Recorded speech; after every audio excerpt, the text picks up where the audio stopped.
हरि ओम गुरुवे शरणम। ओम सदाशिवसमारम्भां शङ्कराचार्यमध्यमाम् अस्मदाचार्यपर्यन्तां वन्दे गुरुपरम्पराम्। ॐ पार्थाय प्रतिबोधितां भगवता नारायणेन स्वयं व्यासेन ग्रथितां पुराणमुनिना मध्ये महाभारतम् अद्वैतामृतवर्षिणीं भगवतीम् अष्टादशाध्यायिनीम् अम्ब त्वामनुसन्ददामि भगवद्गीते भवद्वेषिणी। वसुदेवसुतं देवं कंसचाणूरमर्दनं देवकी परमानन्दं कृष्णं वन्दे जगद्गुरुं। मूकं करोति वाचालं पङ्गुं लङ्घयते गिरिं यत्कृपातमहं वन्दे परमानन्दमाधवम्। ॐ सहना भवतु सहनौ भुनक्तु सह वीर्यं करवावहै तेजस्विनावधीतमस्तु मा विद्विषावहै। ॐ शान्ति शान्ति शान्तिः। हरिः ॐ श्री गुरुभ्यो नमः। हरिः ॐ। Page number 52-53। श्री भगवानुवाच प्रजहाति यदा कामान् सर्वान् पार्थमनोगतान्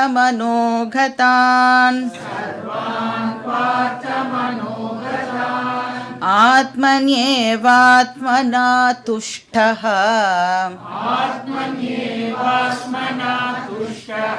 स्थितः प्रज्ञस्तदोच्यते। दुःखेष्वनुद्विग्नमनाः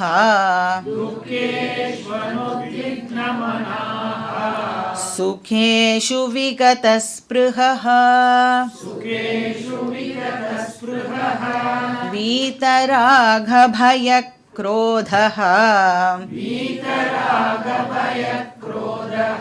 स्थितधीर्मुनिरुच्यते।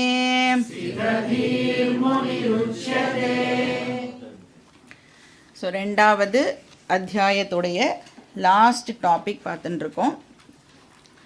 ஸோ கடைசியில் அர்ஜுனனுக்கு ஸ்தித பிரக்ஞன் பற்றி தெரிஞ்சுக்கணும்னு ஒரு ஆசை வருது. யாருக்கு இந்த ஆத்ம ஞானமானது இருக்கோ, ப்ளஸ் யார் இந்த அறிவை அசிமிலேட் பண்ணியிருக்காளோ, அசிமிலேட் பண்ணுறது அப்படின்னா யார் நல்லா உள்வாங்கி இருக்காளோ, அவள் இந்த சொசைட்டியில் எப்படி மிங்கிள் பண்ணுவா, பாக்கி பேரோடு சேர்ந்து வாழும்போது அவள் தன்னுடைய வாழ்க்கையை எப்படி வாழ்வா, எப்படி சிச்சுவேஷன்ஸுக்கெல்லாம் ரெஸ்பாண்ட் பண்ணுவா, இப்படின்னு அர்ஜுனனுக்கு தெரிஞ்சுக்கணும்னு ஆசை. அது சாதாரண மக்கள்லாம் ரெஸ்பாண்ட் பண்ணுறாளே அந்த மாதிரியே பண்ணுவாளா, இல்லைனா இவள் ஏதாவது ஸ்பெஷலாக ரெஸ்பாண்ட் பண்ணுவாளா? சிம்பிளாக சொல்லணுன்னா, கீதா படிக்கிறதுனால எனக்கு என்ன பெனிஃபிட், இதை தான் அர்ஜுனன் நமக்காக கேட்குறான் இல்லையா? ஏன்னா கீதா படிக்கிறதுனால என்ன கிடைக்க போகிறதுன்னு பார்த்தோம், ஞானம் நமக்கு கிடைக்க போகிறது. எனக்கு ஞானம் வந்துடுது அப்படின்னு சொன்னால் அதனால் எனக்கு என்ன பெனிஃபிட், ப்ராக்டிக்கல் பெனிஃபிட் உண்டா? ஏன்னா ஜென்ரலாக பார்த்தீங்கன்னா அகடமிக் இன்ட்ரெஸ்ட்டுக்காகலாம் அப்படிலாம் படிக்க வந்துட மாட்டோம். ஸ்கூல்லேயே நம்மளாம் ஒழுங்காக படித்ததில்லை. அந்த மாதிரி ஏதாவது அகடமிக்காக இதை வந்து தெரிஞ்சுக்கணும் அப்படின்னு வருவோமானா வரமாட்டோம். ஸோ ப்ராக்டிக்கலாக இதிலேருந்து எனக்கு என்ன பெனிஃபிட் கிடைக்க போகிறது. இப்போ 55வது ஸ்லோகத்திலேருந்து அதுக்கான அந்த பெனிஃபிட்ஸை பற்றி தான் கிருஷ்ணர் இப்போ சொல்லிட்டு வரார். 72வது ஸ்லோகம் முடிகிற வரைக்கும் இந்த பெனிஃபிட்டை பற்றி தான் கிருஷ்ணர் பேச போகிறார். அப்போ இந்த ஸ்தித பிரக்ஞன் அப்படின்னு ஒரு பர்சன் ஆகணும் அப்படின்னா அவன் வந்து 2 ஸ்டேஜஸை க்ராஸ் பண்ணணும் அப்படின்னு பார்த்துருக்கோம். ஃபஸ்ட்டு ஸ்டேஜ் என்னது?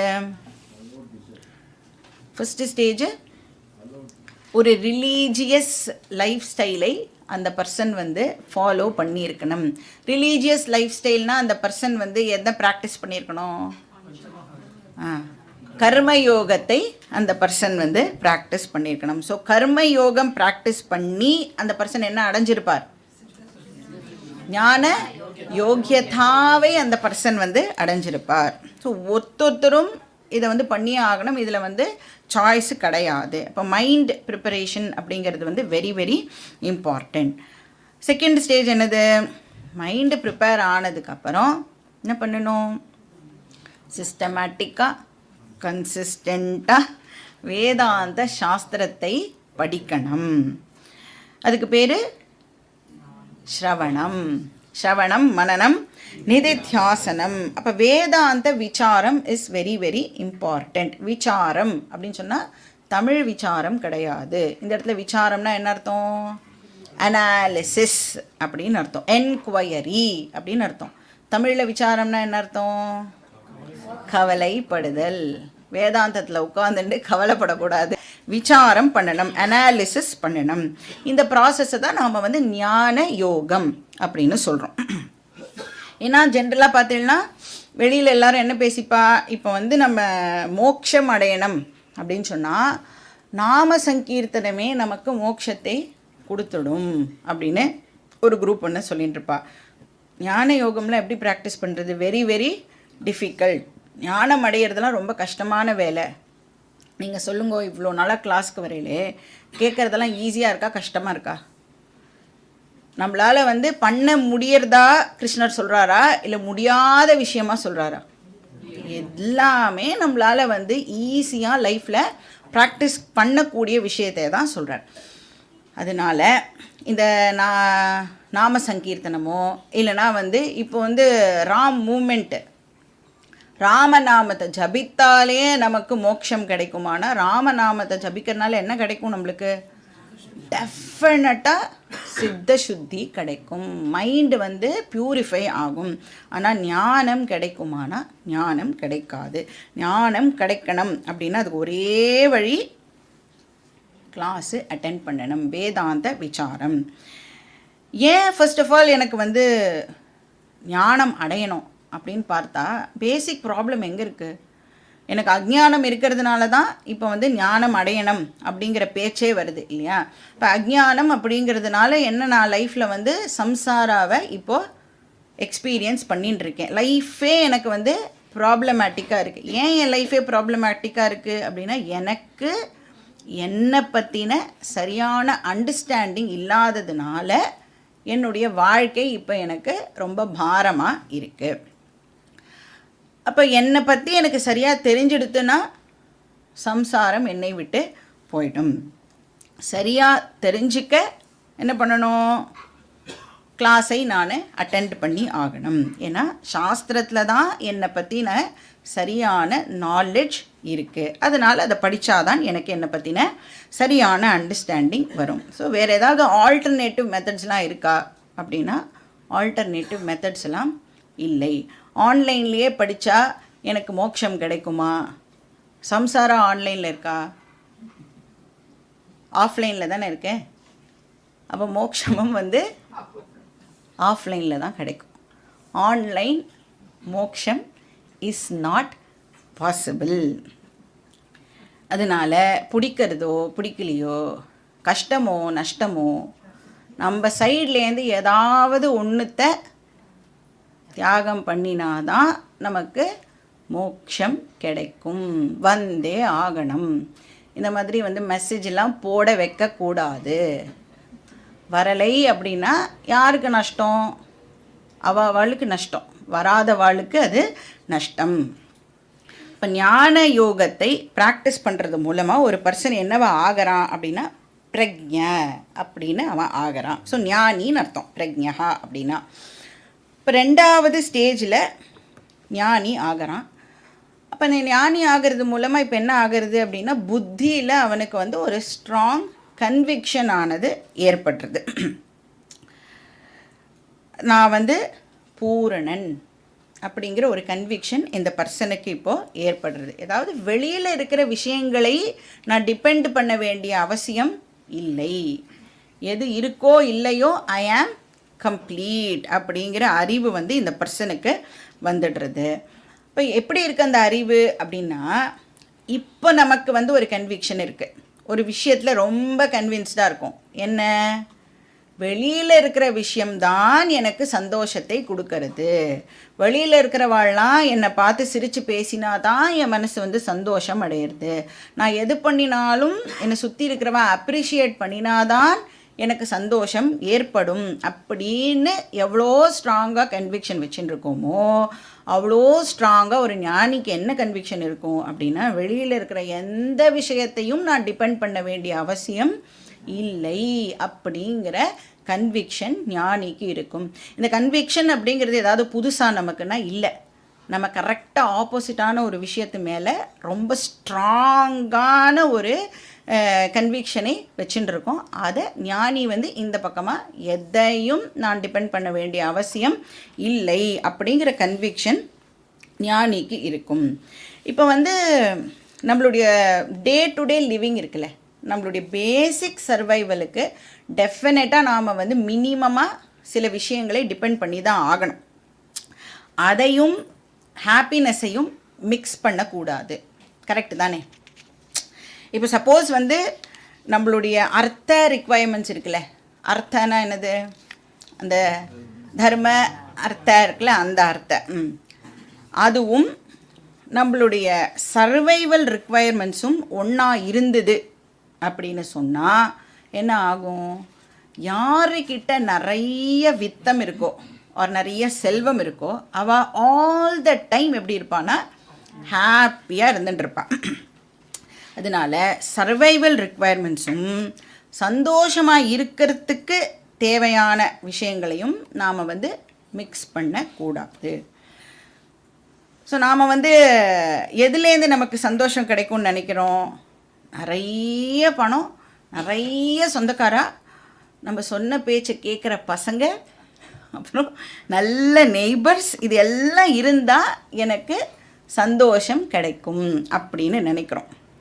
பட் வேதாந்தத்தை சிஸ்டமேட்டிக்காக படிக்கிறது மூலமாக நான் வந்து என்ன கன்வின்ஸ் ஆகிறேன், இன்டெலெக்சுவலாக என்ன கன்வின்ஸ் ஆகிறேன்னா, இப்போ சொன்ன விஷயங்கள் எதுவுமே இல்லாமல் என்னால் அந்த பீஸ், செக்யூரிட்டி அண்ட் ஹாப்பினஸை என்ஜாய் பண்ண முடியும்.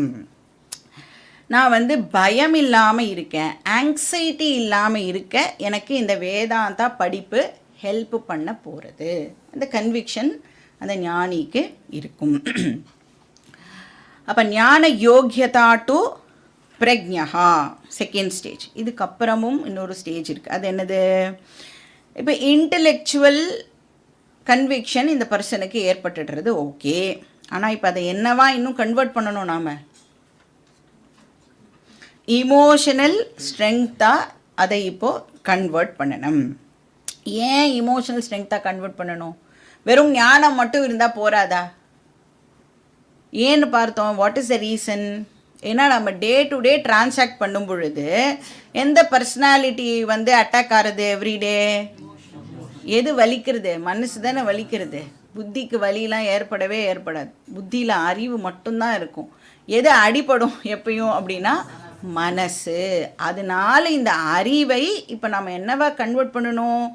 இமோஷ்னல் ஸ்ட்ரெங்க்த்தாக கன்வெர்ட் பண்ணணும்.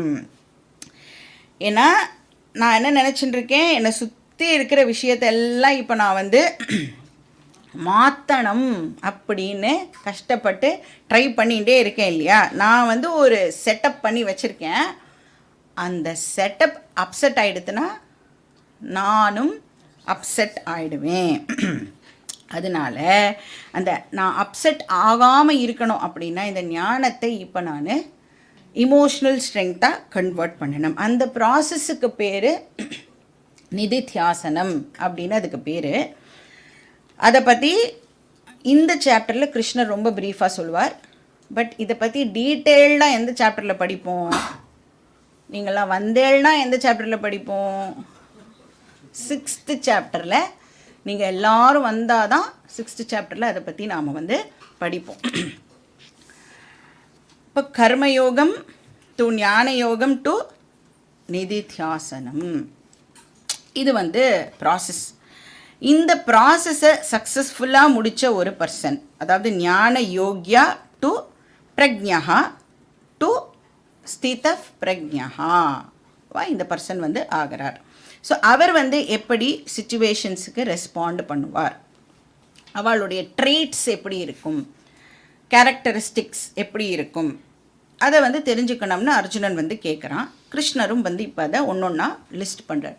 ஸோ ஃபஸ்ட்டு பார்த்தோம் பிரஜஹாதி யதா காமான் அப்படின்னா எல்லா விதமான எக்ஸ்பெக்டேஷன்ஸையும் அந்த பர்சன் வந்து ட்ராப் பண்ணிடுவார். ஏன் எக்ஸ்பெக்டேஷன்ஸை ட்ராப் பண்ணிடுவார்? எக்ஸ்பெக்டேஷன்ஸ் எதுலேருந்து பிறக்கிறது? நான் வந்து இதை இன்னும் அடையலை, இதை அடைஞ்சேன் அப்படின்னு சொன்னால் நான் கம்ப்ளீட் ஆக போகிறேன், இதெல்லாம் என்கிட்ட வந்துடுது அப்படின்னா நான் வந்து ஃபுல் ஆகிடுவேன், கம்ப்ளீட் ஆகிடுவேன் அப்படின்னு நினைக்கிறேன். அப்போ எக்ஸ்பெக்டேஷன்ஸ் எதுலேருந்து பிறக்கிறதுனா அந்த செல்ஃப் இன்சஃபிஷியன்சிலேருந்து எக்ஸ்பெக்டேஷன்ஸ் வந்து பிறக்கிறது. ஸோ நான் வந்து சப்போஸ் என்னுடைய சொந்த காலில் நிற்க முடியலன்னு வச்சுக்கோங்களேன், நான் அப்போ என்ன பண்ணுவேன்? சொந்த காலில் நிற்க முடியலன்னா ஒரு ஸ்டிக்கை வந்து பிடிச்சிக்கிறேன். இப்போ கூட வந்து கீழேந்து எழுந்துக்க முடியலன்னா என்ன பண்ணுவோம்? ஏதோ ஒன்றத்தை ஹோல்டு பண்ணி எழுந்துக்கிறோம். ஏன்? ஃபிசிக்கல் ஸ்ட்ரென்த்து இல்லை, அதனால் வெளியில் ஏதோ ஒரு பிடிமானம் நமக்கு தேவைப்படுறது. அது மாதிரி ஒரு வீக் மைண்ட் என்ன பண்ணுறது அப்படின்னா ஏதோ ஒரு விஷயத்தை நாம் எப்போவுமே பிடிச்சுட்டே இருக்கணும் அப்படின்னு ட்ரை பண்ணுறது. இதே ஒரு ஸ்ட்ராங் மைண்டாக இருந்ததுன்னா எதையும் பிடிச்சிக்க வேண்டிய அவசியம் இல்லை. அப்போ அந்த மைண்ட் வந்து என்ன நினைக்கிறது, நம்ம எதையோ ஒன்று பிடிச்சிட்டாதான் நமக்கு வந்து இந்த ஹாப்பினஸ் ஆனது கிடைக்க போகிறது, அப்போ தான் நான் வந்து கம்ப்ளீட் ஆவேன் அப்படின்னு அந்த மைண்டு வந்து தப்பாக நினச்சிட்டு இருக்கு. பட் இதே வந்து ஒரு ஸ்தித பிரக்ஞாக்கு ஸ்ட்ராங் மைண்ட் இருக்கிறதுனால எந்த வெளி விஷயத்தையும் பிடிக்க வேண்டிய அவசியம் இல்லை. இப்போ ஐ ஆம் ஆல்ரெடி கம்ப்ளீட், அதை தான் நாம் போன கிளாஸில் காம தியாகா அப்படின்னு பார்த்தோம். ஸோ இது வந்து ஃபஸ்ட்டு ட்ரைட். இப்போ ஞானிக்கு எப்படி இருக்கும்னா நேச்சுரலாகவே இந்த விஷயம் வந்து இருக்கும். அப்போ நான் அஞ்ஞானி எப்படி இருப்பான்? எல்லா விதமான எக்ஸ்பெக்டேஷன்ஸோட இந்த அஞ்ஞானி ஆனவன் இருப்பான். அப்போ ஒவ்வொரு எக்ஸ்பெக்டேஷனும் ஒரு டைம் பாம் மாதிரி அப்படின்னு நாம் லாஸ்ட் கிளாஸில் பார்த்தோம். அதாவது அந்த எக்ஸ்பெக்டேஷன் எல்லாம் இப்போ எப்படி இருக்குது உள்ளுக்குள்ளே அப்படின்னா வெளிப்படாத துக்கமாக இருக்குது. ஏன்னா எப்படி இருந்தாலும் நம்ம எக்ஸ்பெக்ட் பண்ணுறது நடக்க போகிறது இல்லை, அதனால் என்ன ஆக போகிறோம்? துக்கப்பட போகிறோம். ஸோ அது எல்லாமே இப்போ வந்து அன்எக்ஸ்பிரஸ்டு சாரோவாக உள்ளே இருக்குது. என்ன மிஞ்சி மிஞ்சி போனால் நமக்கு என்ன ஆசை? எல்லாரும் என் சொன்ன பேச்சை கேட்கணும், எஸ்பெஷலி பசங்க சொன்ன பேச்சை கேட்கணும், ஹஸ்பண்ட் வந்து ஒய்ஃப் சொன்ன பேச்சை கேட்கணும், ஒய்ஃபுக்கு வந்து ஹஸ்பண்டு வந்து சொன்ன பேச்சை கேட்கணும். எல்லாரும் எனக்கு பிடிச்சா மாதிரி பிஹேவ் பண்ணணும். எவ்வளோ பெரிய எக்ஸ்பெக்டேஷன் இது. சரி, எல்லாரும் நமக்கு பிடிச்ச மாதிரி பிஹேவ் பண்ணணும், ரைட்டு. நீ எப்படி இருக்க? நான் அப்படியே தான் இருப்பேன், நான் ஏன் மாறணும்? நான் தான் பர்ஃபெக்டாச்சே. எங்கள் வீட்டிலையே யார் பர்ஃபெக்ட்னா நான் மட்டும்தான் பர்ஃபெக்ட்டு, பாக்கி பேர் எல்லோரும் இம்பர்ஃபெக்டாக இருக்கா, அதனால நான் அவளை எல்லாம் வந்து மாற்றுறதுக்கு ட்ரை பண்ணிட்டு இருக்கேன். நம்ம ஒன்று நல்லா ஞாபகம் வச்சுக்கணும், ஒருத்தரும் இதே தான் நினைக்கிறான் நம்ம வீட்டில், நான் தான் பர்ஃபெக்ட் அப்படின்னு. 4 பேர் வீட்டில் இருக்கோன்னு வச்சுக்கோங்களேன், 4 பேருக்கும் என்ன நினைப்புனா தான் மட்டும்தான் உலகத்துலேயே பர்ஃபெக்ட். வீட்டில் கூட இல்லை, இந்த என்டையர் வேர்ல்டுலேயே நான் மட்டும்தான் பர்ஃபெக்ட்டு. பாக்கி பேர் எல்லாரும் வந்து தப்பாக ஏதோ பண்ணிட்டு இருக்கான், அவள் எல்லாரையும் பாரு நான் எப்படி வந்து கரெக்ட் பண்ணுறேன் அப்படின்னு ஒருத்தரும் நினைக்கிறதுனால யாராலையும் மாற்றவே முடியாது. இதை வந்து ஃபஸ்ட்டு நாம் நல்லா புரிஞ்சுக்கணும்.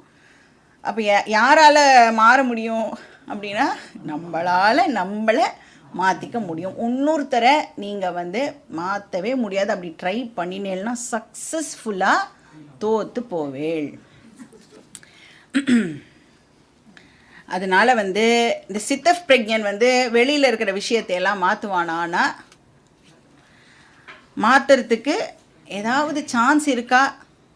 சரி, நல்லதை நான் அதுக்காக சொல்லவே கூடாதா அப்படின்னா நல்லதா ஏதாவது இருந்தால் சொல்லுவா. அதுக்காக அவள் அப்படியே நாம் சொன்னதை கேட்டு தான் நடக்கணும் அப்படின்னு ஏதாவது ஒரு எக்ஸ்பெக்டேஷன் இருக்குமானா எக்ஸ்பெக்டேஷன் இருக்காது. அதாவது பைண்டிங் எக்ஸ்பெக்டேஷன்ஸ் வந்து ஞானிக்கு இருக்காது. நான் பைண்டிங் எக்ஸ்பெக்டேஷன்ஸ் டெஃபினட்டாக இருக்கும். இப்போ ஏன்னா எந்த ஒரு வேலை பண்ணாலும் வந்து ஒரு மினிமமாக வந்து ஒரு எக்ஸ்பெக்டேஷன் இல்லாமல் பண்ண மாட்டோம் இல்லையா? அப்போ நான் பைண்டிங் எக்ஸ்பெக்டேஷன் வந்து ஞானிக்கு இருக்கும். ஏன்னா இது நல்லது இது கெட்டதுன்னு சொல்லுவோம், நீ எடுத்துட்டேன்னா எடுத்துக்கோ, எடுத்துக்கலைன்னா இதெல்லாம் இந்த கான்சிக்வன்சஸ் எல்லாம் நீ ஃபேஸ் பண்ணி ஆகணும் அப்படிங்கிறதையும் சொல்லிவிட்டு விட்டுடுவா. அவள் வந்து அது என்ன பண்ணுறா, ஏன் எடுத்துக்கல அப்படிங்கிறதெல்லாம் வந்து அந்த ஞானிக்கு ஒரு விஷயமா இருக்காது. அப்போ சஜஷன்ஸ் கொடுக்கலாம், அட்வைஸ் பண்ணலாம், ரெக்கமெண்டேஷன்ஸ் எல்லாம் கொடுக்கலாம், ஆனால் யாருக்கிட்ட இருந்தும் எதையும் எக்ஸ்பெக்ட் பண்ண மாட்டா. ஸோ ஃபர்ஸ்ட் பெனிஃபிட் வந்து எக்ஸ்பெக்டேஷன்ஸ் ட்ராப் ஆகிடும். ஸோ இதெல்லாம் வந்து கிராஜுவலாக நடக்கக்கூடிய விஷயம். ஏன் வந்து எக்ஸ்பெக்டேஷன்ஸ் போயிடும் அப்படின்னா எக்ஸ்பெக்டேஷனுடைய ரூட் காஸை நாம் அட்டாக் பண்ணுறதுனால எக்ஸ்பெக்டேஷன்ஸ் வந்து இருக்காது. ரெண்டாவது நேச்சுரல் ட்ரீட் என்னன்னா ஆத்மன்யேவ ஆத்மனா துஷ்டஹா அப்படின்னா ஐ ஆம் கம்ப்ளீட், என்கிட்டேயே அந்த பூரணத்துவம் இருக்குது அப்படிங்கிற அறிவுனால இந்த எக்ஸ்பெக்டேஷன்ஸ் எல்லாம் ட்ராப் ஆகிறது இல்லையா? அப்போ எக்ஸ்டர்னல் ஃபேக்டர்ஸை டிபெண்ட் பண்ணினால் மட்டுமே நான் கம்ப்ளீட் அப்படின்னு சொல்ல வேண்டிய அவசியம் இல்லை.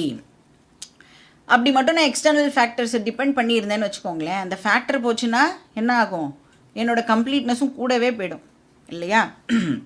அப்போ ஞானி வந்து நான் கம்ப்ளீட், நான் ஃபுல் அப்படின்னு சொல்கிறாருன்னா என்ன அர்த்தம்? என்னோட நேச்சரே ஃபுல்னஸ், என்னோட நேச்சரே கம்ப்ளீட்னஸ் அப்படின்னு சொல்கிறார். இப்போ வந்து ஃபயர் இஸ் ஹாட் அப்படின்னு சொன்னால் என்ன அர்த்தம்? ஃபயரோட நேச்சரே ஹாட்னஸ் அப்படின்னு அர்த்தம் இல்லையா? அது மாதிரி ஐ ஆம் கம்ப்ளீட் அப்படின்னு சொன்னால் ஞானியோட நேச்சரே கம்ப்ளீட்னஸ். இப்போ இதே வெந்நீர் இருக்குதுன்னு வச்சுக்கோங்க, ஹாட் வாட்டர் இருக்குது அப்படின்னா அது வந்து எப்படி இருக்கும், எவ்வளோ நேரத்துக்கு சூடாக இருக்கும்? சூடான ஏதோ ஒரு பொருளோடு அது கான்டாக்டுக்கு வந்ததுனால தான் ஃபஸ்ட்டு அது சூடே ஆகிறது. அப்போ அது வந்து இன்சிடென்டல் சூடு இல்லையா? கொஞ்சம் நேரம் ஆச்சு அப்படின்னு சொன்னால் அந்த சூடு வந்து அந்த கான்டாக்ட் போயிடுத்துன்னா சூடும் வந்து போயிடும். அது மாதிரி அஞ்ஞானி என்ன பண்ணுறான் அப்படின்னா தன்னுடைய எக்ஸ்பெக்டேஷன்ஸ் எல்லாம் சாட்டிஸ்ஃபை ஆகிற வரைக்கும் சந்தோஷமாக இருப்பான். எக்ஸ்பெக்டேஷன் சாட்டிஸ்ஃபை ஆகலை அப்படின்னு சொன்னால் அவனுடைய சந்தோஷமும் அவனை விட்டு போயிடும். இதே ஞானியுடைய ஹாப்பினஸ் வந்து ஐ ஆம் ஹாப்பி அப்படின்னு சொன்னால் ஞானியோட நேச்சரே ஹாப்பினஸ். அந்த ஹாப்பினஸ்ஸை வந்து அவர் டிஸ்கவர் பண்ணிட்டார். அந்த ரியல் ஐயுடைய நேச்சரே வந்து ஆனந்த ஸ்வரூபம் அப்படிங்கிறத ஞானி வந்து டிஸ்கவர் பண்ணிட்டார். ஸோ ரெண்டாவது ட்ரேட் வந்து செல்ஃப் சஃபிஷியன்சி, ஆத்ம துஷ்டஹா ஒரு ஆத்ம துஷ்டி. மூணாவது ட்ரேட் வந்து நெக்ஸ்ட் ஸ்லோகாவில் இருக்குது. துக்கேஷ்வனுத் விக்னமனாக சுகேஷு விகத ஸ்பிருகா வீதராக பயக்ரோதா ஸ்திததீர் முனி ருச்சியத்தே. ஸோ மூணாவது லக்ஷணம் வந்து என்ன சொல்லப்பட்டது? சமத்துவம் அப்படின்னு பார்த்தோம், ஈக்வானிமிட்டி அப்படின்னு பார்த்தோம். அப்போ மைண்டு வந்து பொதுவாக எந்த சுச்சுவேஷனாக இருந்தாலும் ஞானியுடைய மைண்ட் எப்படி இருக்கும்னா ஒரு காம் மைண்டு வந்து ஞானிக்கு இருக்கும். அப்படி சப்போஸ் டிஸ்டர்ப் ஆச்சு அப்படின்னு சொன்னால் கூட அந்த டிஸ்டர்பன்சஸ் வந்து ரொம்ப சீக்கிரமாக அந்த ஞானியால் வந்து குயிக்காக அதுலேருந்து ரிக்கவர் ஆகிட முடியும். அப்போ லாஸ்ட் கிளாஸில் வந்து அந்த 3 டெஸ்ட் பற்றி நாம் பார்த்தோம்ல. அந்த இமோஷ்னல் டிஸ்டர்பன்சஸுடைய frequency, intensity and recovery, FIR அப்படின்னு பார்த்தோம். அப்போ டிஸ்டர்பன்சஸோடைய ஃப்ரீக்குவென்சி எவ்வளோ வாட்டி என்னுடைய மைண்ட் ஒரு நாளைக்கு டிஸ்டர்ப் ஆகிறது அப்படிங்கிறது செக் பண்ணணும். ஸோ முதல்ல வந்து கேள்வியே எப்படி இருக்கும்னா நிறைய பேருக்கு ஆப்போசிட்டாக கேள்வி கேட்கணும்.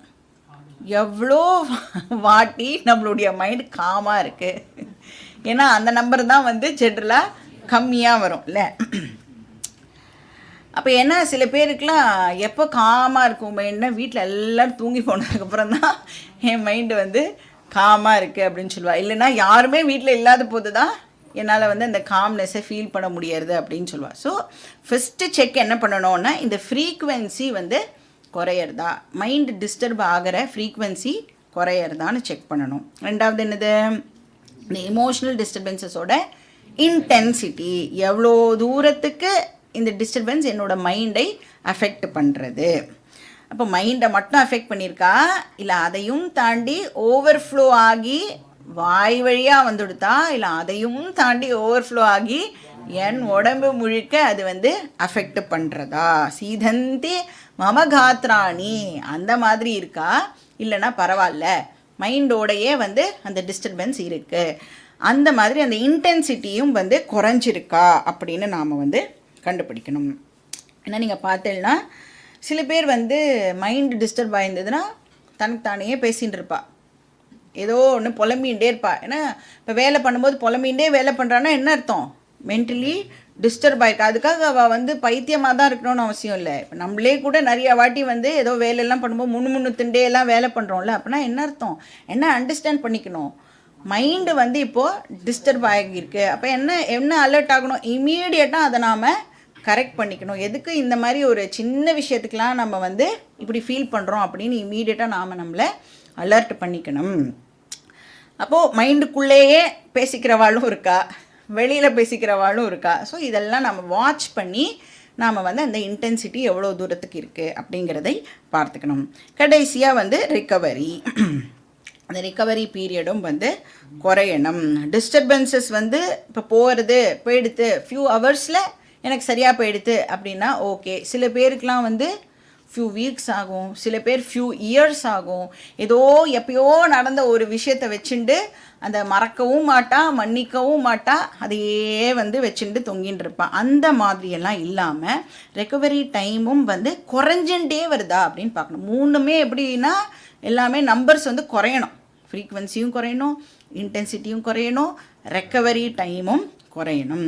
6வது சாப்டரில் கிருஷ்ணர் சொல்வார், குருநாபி துக்கேன விசால்யத்தே அப்படின்னு சொல்லுவார். குரு அப்படின்னு சொன்னால் இந்த இடத்துல டீச்சர் கிடையாது, ஹெவி அப்படின்னு அர்த்தம். அதாவது எவ்வளோ பெரிய ட்ராஜடி உன்னுடைய லைஃப்பில் வந்தால் கூட நீ இமீடியட்டாக அதிலேருந்து வந்து வெளியில் வந்துடணும். ஃபஸ்ட்டு வந்து ஏதாவது நடந்ததுன்னா வாட் அப்படின்னு கேட்கணுமா, அப்புறம் வித்தின் ஃபியூ செகண்ட்ஸ் என்ன கேட்கணுமா, ஸோ வாட் அப்படின்னு கேட்டு அந்த விஷயத்துலேருந்து நீ வந்து வெளியில் வந்துடு. ஸோ துக்கேஷு அனுத்விக்ன மனாஹா சுகேஷு விகத ஸ்பிருஹா. இப்போ துக்கேஷுனா துயரமான சிச்சுவேஷன் வந்தாலும் ஞானி வந்து அனுத்விக்ன மனாஹானா துவண்டு போக மாட்டார். வருத்தப்பட்டு தலையிலலாம் கையை வச்சுன்னா அப்படியே போச்சு அப்படின்னு உட்காந்துப்பாரானா உட்கார மாட்டார். சரி, சுகேஷு சுகமான சிச்சுவேஷன் வந்ததுன்னா இப்படி குதிப்பாரானா அதுவும் பண்ண மாட்டார், துள்ளுவாரானா அதுவும் மாட்டார். இப்போ நல்ல சுகமான எக்ஸ்பீரியன்ஸ் ஏற்படும் பொழுது ஞானி அதை நன்னா என்ஜாய் பண்ணுவார். என்ஜாய் பண்ணுறதுல தப்பில்லை, ஆனால் என்ன அறிவோடு என்ஜாய் பண்ணுவார்,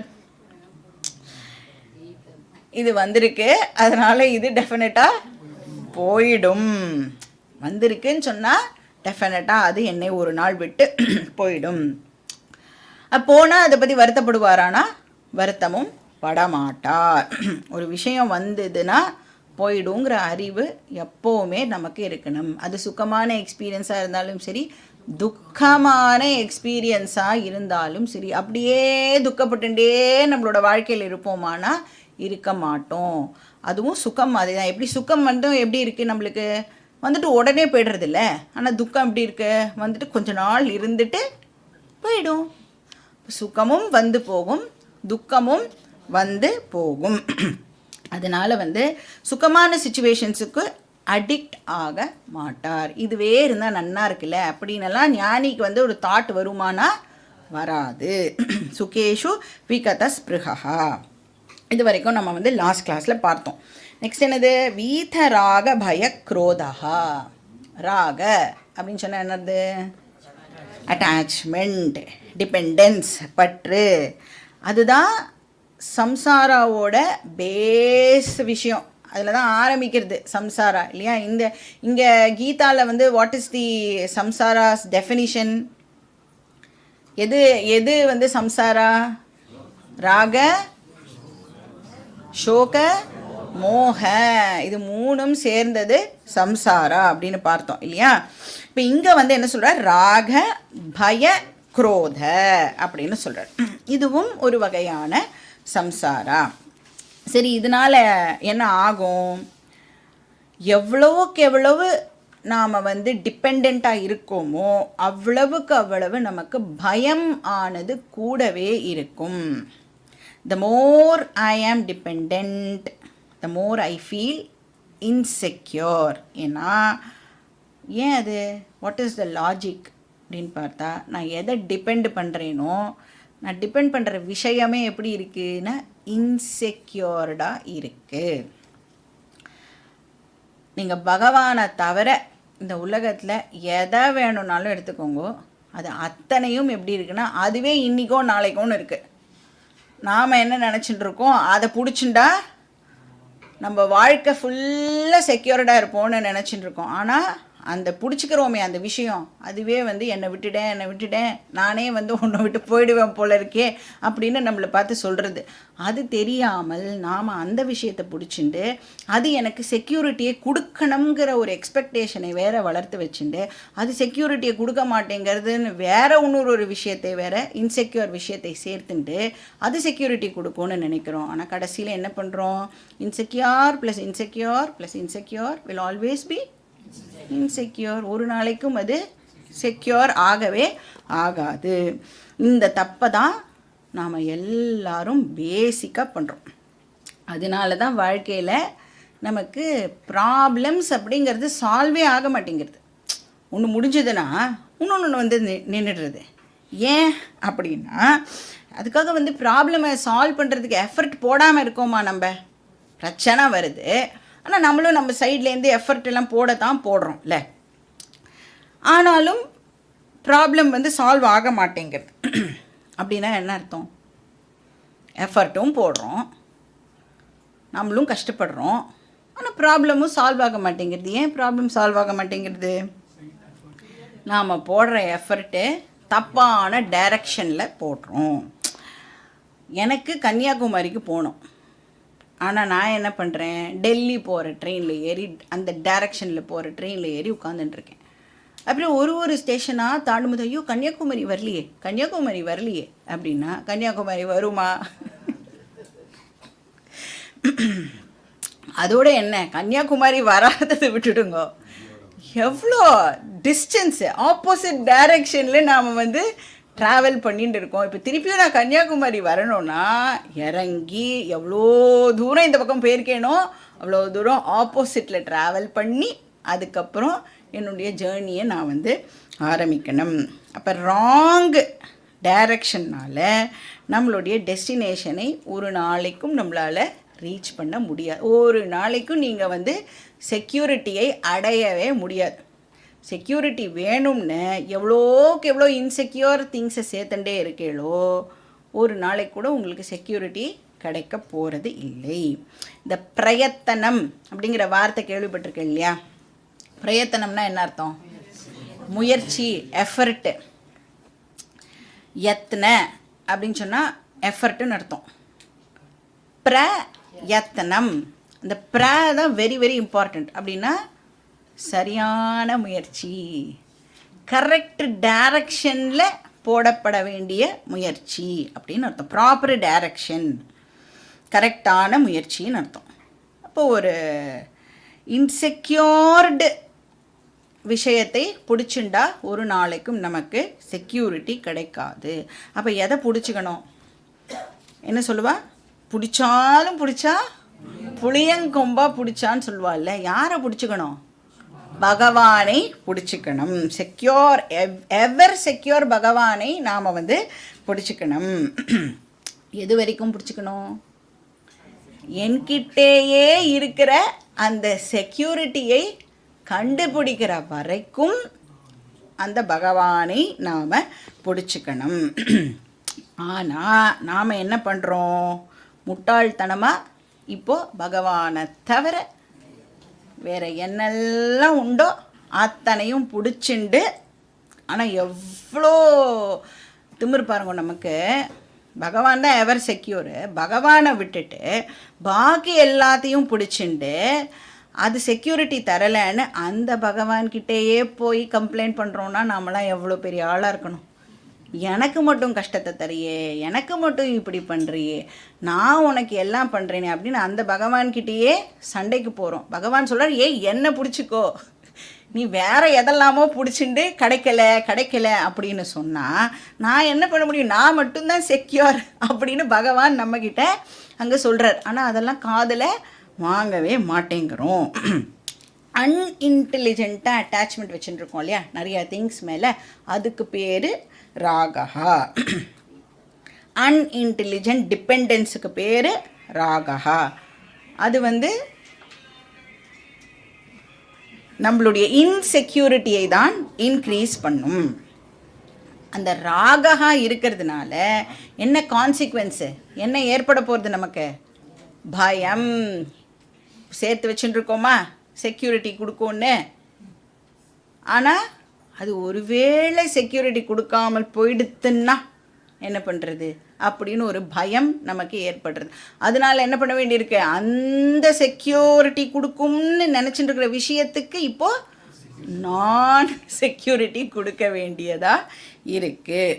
இப்போ கல்யாணம் பண்ணிட்டா ஐ ஃபீல் செக்யூர் அப்படின்னு நினச்சி கல்யாணம் பண்ணிக்கிறோம். ஆனால் என்ன ஆகிறது? கல்யாணம் ஆன உடனே தான் தெரியுது ஸ்பௌஸோட இன்செக்யூரிட்டியும் சேர்த்து நான் தான் செக்யூர் பண்ணணும் போல இருக்குது அப்படின்னு. அந்த ஒய்ஃப் ஹஸ்பண்டோட இன்செக்யூரிட்டியை நான் தான் செக்யூரிட்டி கொடுக்கணும்னு நினைப்பா. ஒய்ஃப் ஹஸ்பண்டுக்கு இதே மாதிரி ரெண்டு பேரும் மாற்றி மாற்றி நினைப்பா. எத்திர ராகா தத்திர பயஹா. எவ்வளோக்கு எவ்வளோ அட்டாச்மெண்ட் இருக்கோ அவ்வளோக்கு அவ்வளோ பயம் கூடவே இருக்கும். இப்போ இந்த பயங்கிற இமோஷன் கான்ஸ்டண்ட்டாக நம்மளோட மைண்டில் ஓடிண்டே இருக்கும். முன்னாடிலாம் இந்த டிவியில் சினிமாவில் அந்த தந்தி அப்படின்னு ஒன்று வரும் இல்லை, தந்தி வந்ததுன்னா உடனே ஃபஸ்ட்டு வெளிப்படுற எமோஷன் என்ன அப்படின்னா பயம். யாருக்கோ ஏதோ ஆயிடுத்தோம். ஏதோ ஒரு நல்ல விஷயம் கூட தந்தியில் வரத்துக்கான சான்ஸ் இருக்குல்ல. இந்த பயங்கிற இமோஷன் கான்ஸ்டண்ட்டாக நம்மளுடைய மைண்டில் இருக்குது. ஏன்னா சப்கான்ஷியஸ் மைண்டில் நேச்சுரலாக நம்மளுக்கு ராகா இருக்குது, அட்டாச்மெண்ட் இருக்குது. எதுவும் ஆகிடக்கூடாது. அதுவும் என்ன, நமக்கு தெரிஞ்ச ஒரு 4-5 பேருக்கு எதுவும் ஆகிடக்கூடாது. அப்புறம் என்கிட்ட வச்சுட்டு இருக்கிற ஒரு 10 விஷயத்துக்கும் எதுவும் ஆகிடக்கூடாது அப்படிங்கிற அட்டாச்மெண்ட் நமக்கே தெரியாமல் நம்மளுடைய ஆழ் மனசில் இருக்கிறதுனால அதனுடைய வெளிப்பாடாக ஆல் த டைம் நம்ம மனசில் பயமும் இருந்துகிட்டே இருக்குது. அப்புறம் என்ன ஆகும்? பயம் இருக்கிறதுனால நெக்ஸ்ட்டு குரோதகா, கோபம். எவ்வளோக்கு எவ்வளோ ராகம் இருக்கோ அவ்வளோக்கு அவ்வளோ கோபமும் இருக்கும். இப்போ சப்போஸ் எனக்கு எதையோ என்கிட்டையே வச்சுக்கணும்னு ஆசைன்னு வச்சுக்கோங்க. ஆனால் அதுக்கு வேறு ஏதோ ஒன்று ஆப்ஸ்டக்கிளாக இருக்குது அப்படின்னா என்ன ஆகும்? எனக்கு எது ஆப்ஸ்டக்கிளாக இருக்கோ அது மேலே எனக்கு கோபம் ஏற்படும். இப்போ டிவி பார்க்கணுன்னு ஆசைப்படுறோன்னு வச்சுக்கோங்க. மேக்ஸிமம் வீட்டில் என்ன சண்டை வரும்? ரிமோட் சண்டை வரும்ல. நான் போய் உட்காரறதுக்குள்ளே யாராவது வந்து அந்த ரிமோட்டை எடுத்து உட்காந்துட்டா அப்படின்னா என்ன வரும் நம்மளுக்கு? இப்போ சப்போஸ் நம்மளோட பெரியவா ரொம்ப ரெஸ்பெக்ட் பண்ண வேண்டியவா அந்த ரிமோட்டை எடுத்துட்டா அப்படின்னா பயமாக இருக்கும், அவகிட்ட போய் கேட்கலாமா வேண்டாமான்னு. இதே நம்மளோட சின்னவா அப்படின்னா கோபம் வந்து என்ன பண்ணுவோம், ரிமோட்டை கூட பிடுங்கிறதுக்கு கூட நம்ம வந்து யோசிக்க மாட்டோம். ஸோ ராகா இருந்ததுன்னா பயமும் குரோதமும் நேச்சுரலாக இருக்கும். இது மூணுமே வந்து ஒரு டீம் எப்போவுமே ஒன்றா இருக்கும்.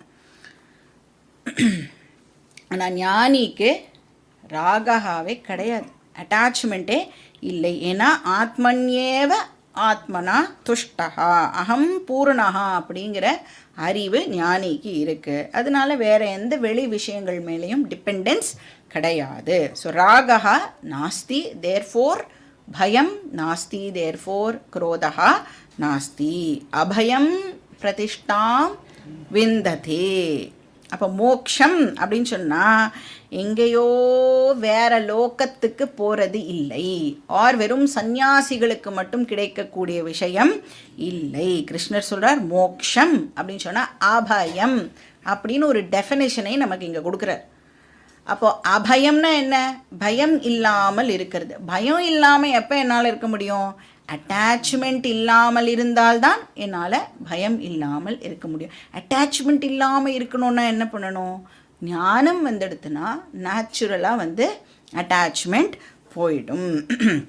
அப்போ செல்ஃப் இக்னோரன்ஸ் இருக்கிற வரைக்கும் பயத்தை நம்மளால் அவாய்டு பண்ணவே முடியாது. செல்ஃப் நாலேஜ் தான் பயத்திலேருந்து வெளியில் வரத்துக்கு ஒரே வழி. ஸோ வீத ராக பய குரோதா.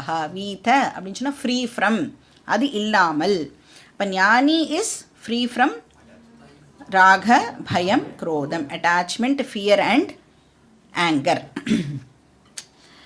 ஸோ இது வந்து கீதா படிக்கிறதுனால நமக்கு பலனாக கிடைக்க போகிறது. கீதா படிச்சில்னா எனக்கு என்ன கிடைக்கும் அப்படின்னா, நானும் வீத ராக பய குரோதகாவாக இருப்பேன். அது இல்லாமல் என்னாலையும் இருக்க முடியும். ஆங்ஸைட்டி, கவலை இதெல்லாம் இல்லாமல் நம்மளால் இருக்க முடியும். இப்போ இந்த மாதிரி இருக்கிற ஒரு பர்சன் வந்து இமோஷ்னல் டிபெண்டன்ஸ் இல்லாத ஒரு பர்சன். அவரை வந்து ஸ்திததீஹி முனிஹி அப்படின்னு இங்கே வந்து கிருஷ்ணர் சொல்கிறார். உச்சத்தேன சொல்லப்படுகிறது. முனிஹி அப்படின்னு அந்த பர்சனை கூப்பிடுறோம். அப்போ வந்து ஒரு பர்சனை வந்து முனி அப்படின்னு சொல்லணும்னா external appearance is not important அப்படிங்கிறதை கிருஷ்ணர் நமக்கு இந்த ஸ்லோகம் மூலமாக சொல்கிறார். ஏன்னா நம்மளை பொறுத்த வரைக்கும் முனினா யார்? முனினா எப்படி இருக்கணும்? தாடிலாம் வச்சுட்டுருக்கணும், கையில் கமண்டலம் வச்சுட்டுருக்கணும், அப்புறம் ஒரு வந்து ஜடாமுடியெலாம் வச்சுட்டுருக்கணும், அப்புறம் நம்மளெல்லாம் நேரெல்லாம் பார்த்து பேசக்கூடாது, வித்தியாசமாக வந்து நம்மளை வந்து இப்படி பார்க்கணும், அப்புறம் ஏதாவது ஜோசியம்லாம் சொல்லணும், ஏதாவது சித்திலாம் அவருக்கு இருக்கணும். அப்போ தான் நாம் வந்து அவரை முனி அப்படின்னு ஒத்துப்போம் இல்லையா? கிருஷ்ணர் இங்கே என்ன சொல்கிறார்? எக்ஸ்டர்னல் டிரான்ஸ்ஃபர்மேஷன்னாலலாம் மோட்சம் கிடைக்கவே கிடைக்காது, சம்சாரத்திலேருந்து விடுதலை கிடைக்காது. ஆனால் இன்டர்னல் டிரான்ஸ்ஃபர்மேஷன் தான் இம்பார்ட்டண்ட். அப்போ அந்த பர்சன், இந்த முனிங்கிற பர்சன் ஃபேமிலியிலேயே இருக்கலாம், எவ்வளோ ஆக்டிவிட்டீஸ் பண்ணிட்டு இருந்தாலும் வெளியில் வந்து கோட்டு சூட்டெல்லாம் போட்டுக்கலாம், எல்லாமே ஷூலாம் போட்டுட்டு ஹேட்டெல்லாம் போட்டுன்னு எல்லாமே போட்டுக்கலாம். ஆனாலும் அந்த பர்சன் முனிஹி. எப்படி? மனநாதிதி முனிஹி. யார் ஒருத்தருக்கு சரியான நாலேஜ் இருக்கோ அந்த பர்சனை முனிஹி அப்படின்னு சொல்கிறோம். எப்படி அந்த பர்சன் முனி ஆனார்? ஸ்திததீஹி. தீ அப்படின்னு சொன்னால் அறிவுன்னு அர்த்தம். அறிவுனால அந்த அறிவை என்ன பண்ணிட்டார் இந்த பர்சன்? இமோஷ்னல் ஸ்ட்ரெங்க்த்தாக இப்போது கன்வெர்ட் பண்ணிட்டார். ஸ்திததீஹி அப்படிங்கிறது ஸ்தித பிரக்ஞா பார்த்தோம்ல, அதோட சினனிம். ரெண்டையும் நாம் வந்து மாற்றி மாற்றி யூஸ் பண்ணிக்கலாம். இப்போ இந்த பர்சனுக்கு கிளியர் அறிவும் இருக்குது, கிளாரிட்டி இருக்குது அந்த நாலேஜில், ப்ளஸ் அந்த அறிவை இமோஷ்னல் ஸ்ட்ரெங்க்த்தாகவும் இந்த பர்சன் வந்து கன்வெர்ட் பண்ணிட்டார். அதனால அந்த பர்சனுக்கு பீஸ் ஆஃப் மைண்ட் இருக்குது அப்படின்னு சொல்கிறார். நெக்ஸ்ட் ஸ்லோகம் பார்க்கலாம். ஸ்லோகா நம்பர் 57. यः सर्वत्रानभिस्नेहः तत्तत्प्राप्य शुभाशुभम् नाभिनन्दति न द्वेष्टि तस्य प्रज्ञा प्रतिष्ठिता. So again, stitha prajna lakshanani continue ஆகிறது. இப்போ ஸ்தித்த ஒன்று வந்து அட்டாச்மெண்ட்டுன்னு ஒரு அர்த்தம் இருக்குது, இன்னொரு அட்டாச்மெண்ட் வந்து ஒட்டிக்கிற வஸ்துன்னு அர்த்தம். அந்த கம்னு சொல்லுவோம்ல, வேற என்ன பேர் அதுக்கு இருக்குது, க்ளூ. க்ளூ. அந்த மாதிரி அவன் உடம்பு முழுக்க அது வந்து இருக்கான். பிசு பிசுன்னு அவன் வந்து எங்கே போனாலும் எதை பார்த்தாலும் அவனுக்கு என்ன நேச்சுரலாக இதை வந்து இதோட நாம் ஈசிக்கணும் அப்படின்னு ஒரு விஷயம் அவனுக்கு எப்பயும் இருந்துகிட்டே இருக்கும். இப்போ கிளாஸ்க்கே வரோன்னு வச்சுக்கோங்களேன், கிளாஸ்க்கு வந்தால் ஒரு பர்டிகுலர் ஸ்பாட்டோடு நாம் ஈசிக்கிறோமா இல்லையா, இந்த இடத்துல தான் நான் உட்காருவேன், இங்கே உட்காரலைன்னா எனக்கு கிளாஸு புரியவே புரியாது. ஸோ ஸ்னேகா அப்படின்னு சொன்னால் அந்த மாதிரி அந்த அட்டாச்மெண்ட் பண்ணிக்கிற விஷயம் அஜ்ஞானிக்கு நேச்சுரலாக இருக்குது. எதோடையாவது நாம் வந்து ஒரு இதை வந்து லிங்கை வந்து க்ரியேட் பண்ணிக்கணும், அதோடு ஈசிக்கணும் அப்படின்னு நினச்சிக்கிட்டே இருக்கும். அனபிஸ்நேகம் அப்படின்னு சொன்னால் இமோஷனல் இண்டிபெண்டன்ஸ் அப்படின்னு அர்த்தம், இமோஷனல் ஃப்ரீடம். இப்போ இந்த ஞானி என்ன பண்ணுவார் அப்படின்னா, இந்த ஸ்க்ரூ இருக்கிற கேட்ஜெட்ஸ்லாம் இருக்குல்ல அந்த மாதிரி இருப்பார்.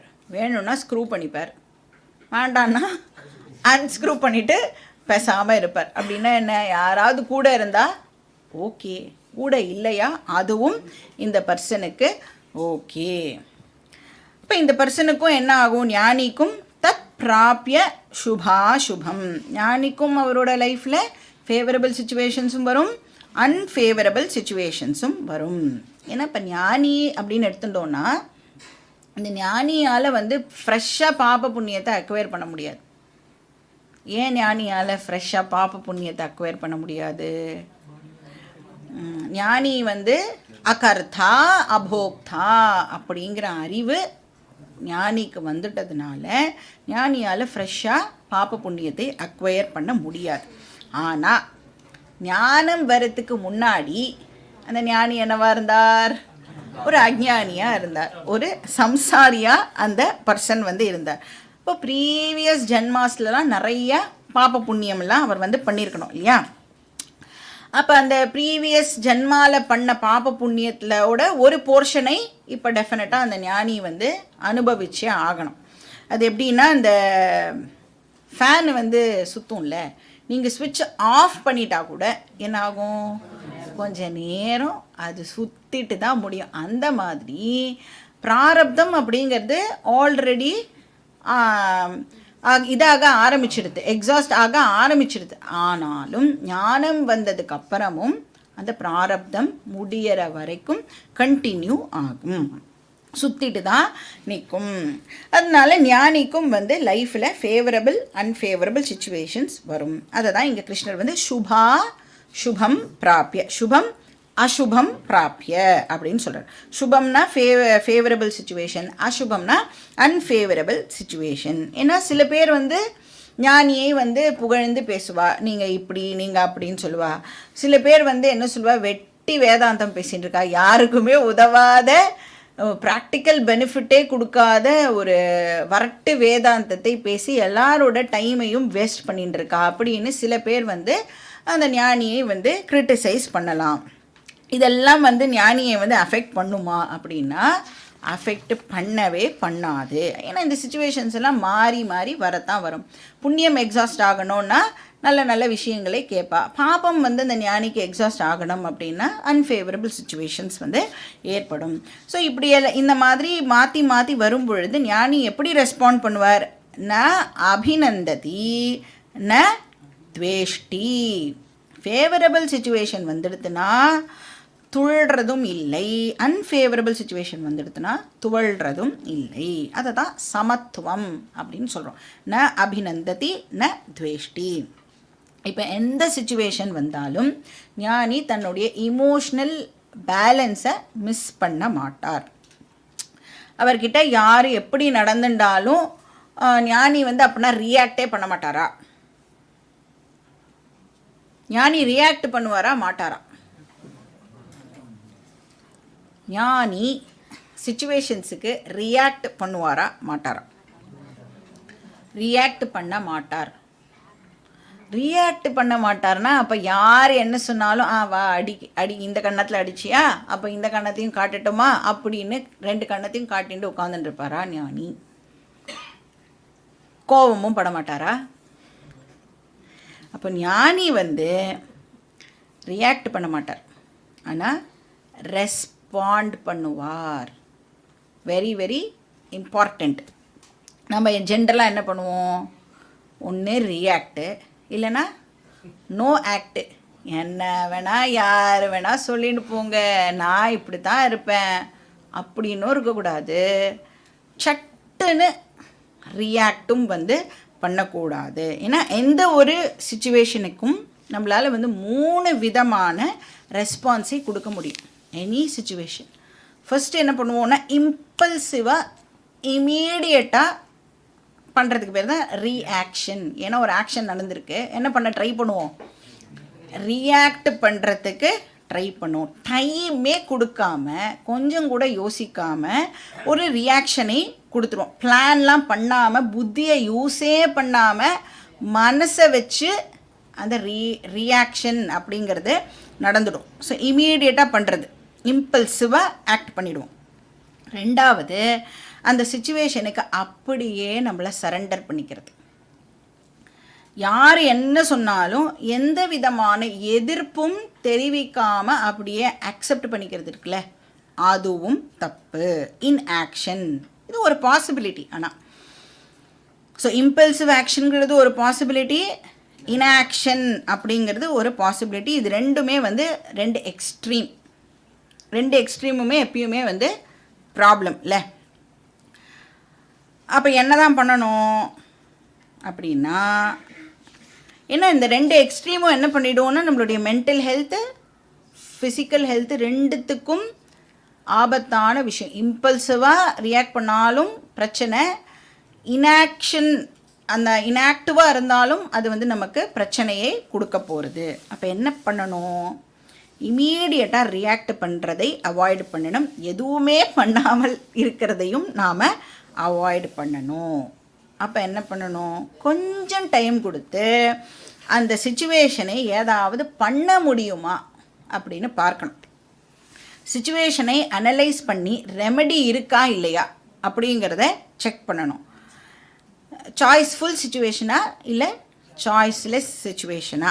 சாய்ஸ்லெஸ்ன்னு சொன்னால் என்ன பண்ணணும்? மைண்டை நல்லா ஸ்ட்ராங் ஆக்கிண்டு அதை அக்செப்ட் பண்ணிக்கணும்.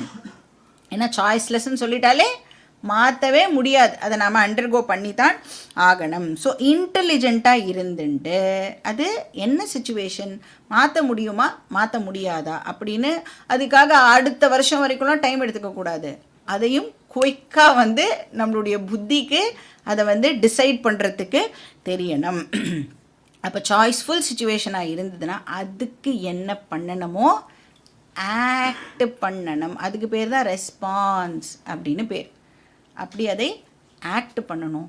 எதுவுமே பண்ண முடியாது அப்படின்னு சொன்னால் அதை அக்செப்ட் பண்ணிட்டு போயிட்டே இருக்கணும். ஏன்னா இப்போ நீங்கள் வந்து ஒரு ஜட்ஜை எடுத்துட்டா கூட இப்போ ஏதாவது ஒரு இருக்கிறதுலையே ஒரு கஷ்டமான ஒரு ரிகரஸ் தண்டனை கொடுக்க போகிறாருன்னா ஜட்ஜ் என்ன சொல்லுவார்? எல்லா தரப்பு வாதத்தையும் கேட்டு அலசி ஆராய்ந்து இந்த தீர்ப்பை கொடுக்குறேன்னு சொல்கிறார்ல, அந்த மாதிரி நாமளும் வந்து அந்த சிச்சுவேஷனை எல்லா டிகிரிஸ்லேருந்தும் அலசி ஆராய்ஞ்சு மாற்ற முடியுமா மாற்ற முடியாதா அப்படின்னு முடிவு பண்ணணும்.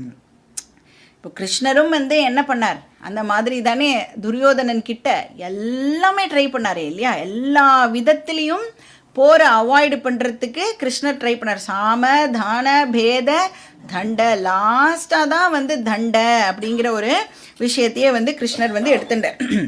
அப்போ இம்பல்சிவ் ரியாக்ஷனும் கூடாது, அன்இன்டெலிஜென்ட் இன்ஆக்ஷனும் கூடாது. ஆனால் இப்போ என்ன பண்ணணும், thoughtful action or thoughtful response, இதுதான் வந்து பெஸ்ட்டு. அப்போ அந்த தாட்ஃபுல் ஆக்ஷன்லேயும் என்ன பண்ணணும், சுச்சுவேஷன் சாய்ஸ்லெஸ் அப்படின்னு தெரிஞ்சுடுத்துனா அதை வந்து இன்டெலிஜெண்ட்டாக அக்செப்ட் பண்ணிக்கணும். இந்த மாதிரி தான் ஒரு சிதப் பிரக்ஞா தன்னுடைய லைஃபை லீடு பண்ணுவார் அப்படின்னு கிருஷ்ணர் சொல்கிறார். பாக்கி டீட்டெயில்ஸ் நெக்ஸ்ட் கிளாஸ்லேயே பார்க்கலாம். ஓம் பூர்ணமதః பூர்ணமிதம் பூர்ணாத் பூர்ணமுதச்யதே பூர்ணஸ்ய பூர்ணமாதாய பூர்ணமேவாவசிஷ்யதே. ஓம் சாந்தி சாந்தி சாந்தி. ஹரிஹி ஓம் ஸ்ரீ குருப்யோ நமः. ஹரிஹி ஓம்.